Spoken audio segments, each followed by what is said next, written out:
Assalamualaikum warahmatullahi wabarakatuh. Perkenalkan, nama saya Bagas Arianto dengan NIM akhir 016. Pada kesempatan kali ini saya akan menjelaskan beberapa materi terkait sistem operasi tenaga listrik. Yang pertama ada power generation. Energi listrik dihasilkan dari berbagai sumber, misalnya adalah seperti batu bara dan gas alam. Lalu yang kedua ada nuklir, yaitu menghasilkan energi panas dari reaksi fisi uranium. Poin selanjutnya yaitu energi terbarukan, misalnya meliputi air, angin, dan matahari. Poin kedua yaitu prinsip dasar generator. Generator mengubah energi mekanik menjadi listrik melalui prinsip induksi elektromagnetik, dijelaskan oleh hukum Faraday. Nah, di samping ini adalah proses induksi elektromagnetik. Arus listrik mengalir, ini medan magnet masuk ke dalam kumparan. Yang B ini arus listrik mengalir tetapi keluar dari kumparan. Yang C tidak ada arus listrik karena tidak masuk dan tidak keluar dari kumparan.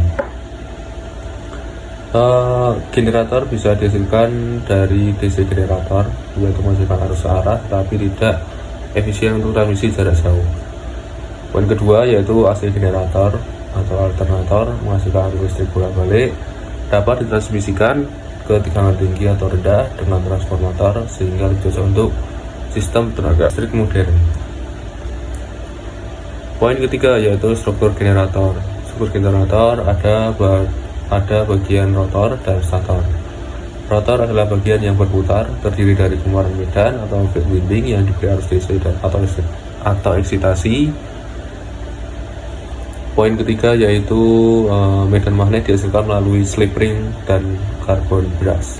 Untuk rotor itu yang ini yang dapat berputar, lalu stator diam atau stationary yang berisi armatur, winding atau kumparan jangkar.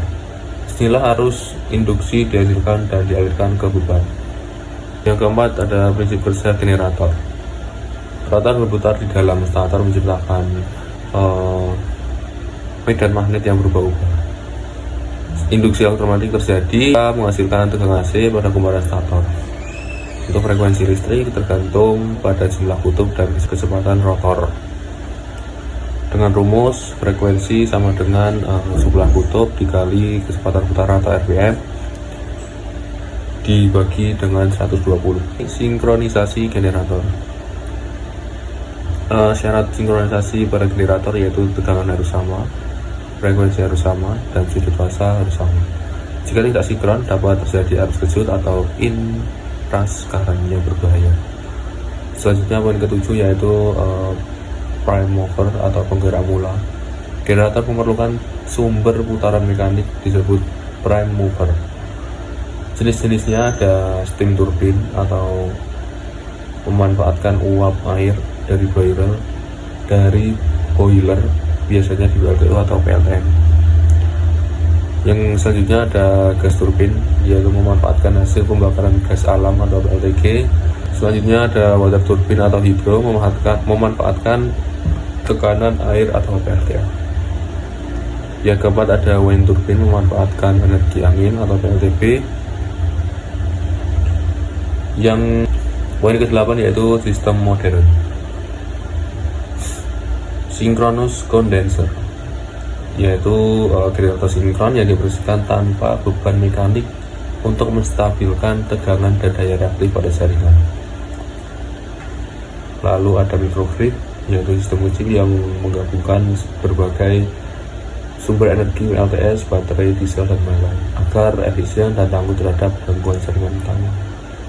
Nah, ini adalah jenis-jenis pembangkit yang ada di Indonesia, yaitu pertama ada buat listrik tenaga uap atau PLTU, biasanya menggunakan batu bara atau gas untuk memanaskan air lalu menghasilkan uap dan bisa memutar turbin dan generator.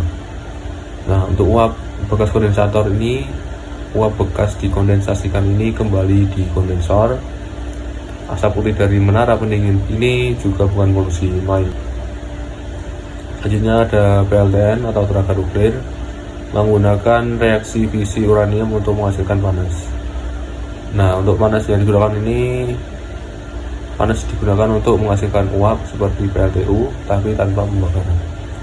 Yang C ada PLTA, lalu ada PLTP atau tenaga angin, menggunakan kincir angin besar untuk memutar rotor generator. Setiap turbin dapat menghasilkan sekitar 1,5 MW. Selanjutnya ada PLTS atau tenaga surya, menggunakan PV atau panel surya untuk mengubah energi cahaya menjadi listrik DC. Nah, listrik DC ini diubah menjadi listrik AC menggunakan inverter, dan pertumbuhan PLTS juga sangat cepat, menjadi kurang lebih 36% dari kapasitas pembangkit baru di Amerika Serikat.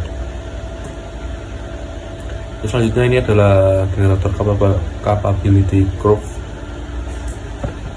yaitu pada gambar ada satuan megawatt dan MW. Nah, untuk yang megawatt ini adalah daya aktif atau energi listrik nyata yang dikonversi menjadi dapat digunakan, misalnya untuk memutar motor atau penerangan.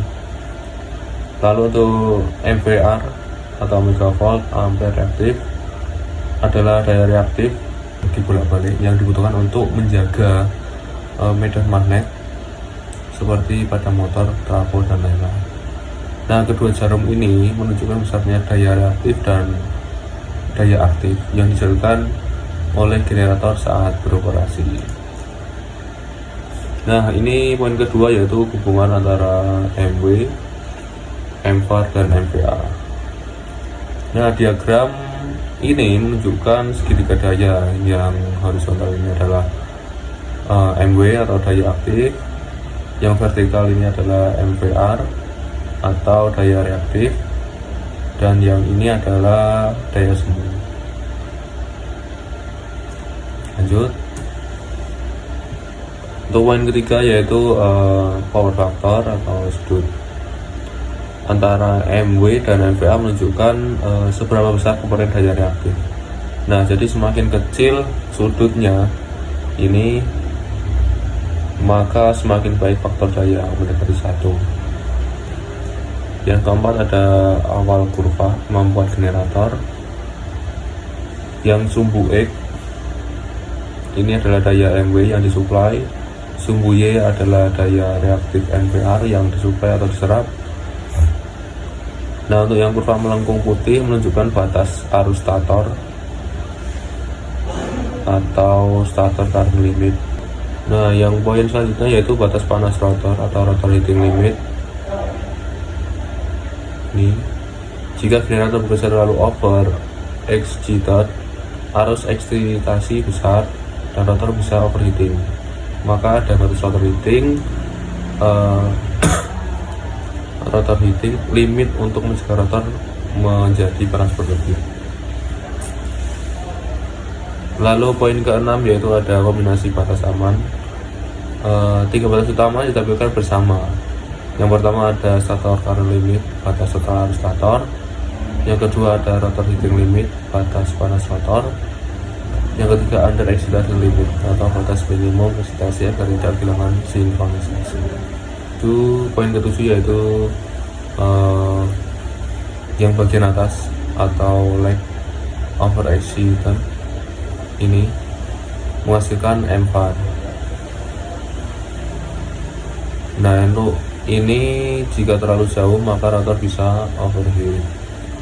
Bagian bawah atau lead yang ini jika terlalu jauh generator kehilangan sinkronisasi. Safe operating area di antara batas. Safe operating area di antara batas-batas ini adalah tempat generator boleh beroperasi.